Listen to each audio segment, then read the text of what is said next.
佢見人講人話，見鬼都係講人話。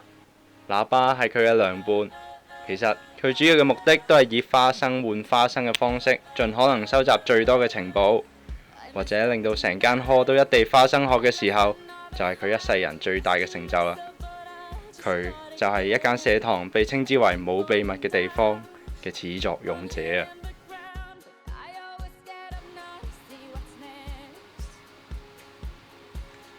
社堂或者先係佢命中注定嘅家。你睇下佢成身都係 Hall Products， 上堂就着 Hall T， 見凍就要着 Hall Track Suit， 每日都係佢喺 Hall 發表偉論嘅好日子。佢每一次 Damn Cheer 都會出盡120% 嘅精力，哇！搞到 Exco 都會喺度諗，究竟係佢想裝定係我想裝？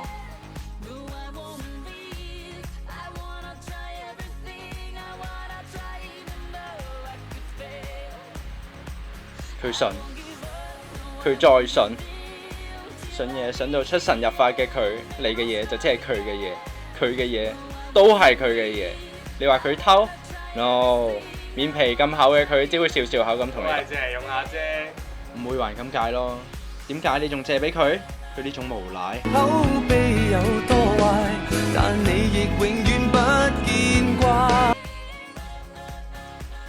社堂外嘅男神，永遠都會俾人一種只能遠觀而不可褻玩、高人一等嘅感覺。咁社堂裏面嘅男神係咪好似社堂外面嘅一樣？錯啦！社堂入面嘅男神只會得返個男字，咁個神字呢？你自己睇下啦。嗱，朝早起身，頭又唔梳，個樣霎下咁樣，日日對住佢哋咁嘅頹樣，真係神極有限啦。朝早起身就見到佢打機，晏晝放學又見到佢打機，一齊食嘢都係打緊機，準備瞓覺嘅時候又見到佢都係打緊機，不停碌。佢拍拖嗰陣究竟會係咩樣？咪中間嗰個咯。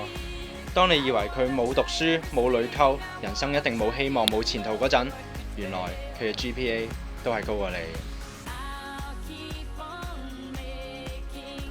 喂，你知唔知駱駝點解有三個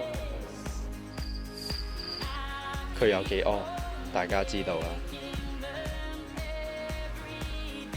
哇！你睇下佢，左一代右一代，哇！呢啲貴婦嘅 major 就係享受生活，其他嘢唔使理啦。喺中學6年，咩都已經俾人定晒型嘅你，或者會問喺科度仲可以做啲咩呢？其實每個人都有自己嘅特點，港大社堂正正就係一個俾你透過剔緊唔同崗位，從而發掘自己嘅地方。相信喺好多人眼中，你都將會係佢哋 Hall Life 入邊好慶幸遇到嘅其中一個人。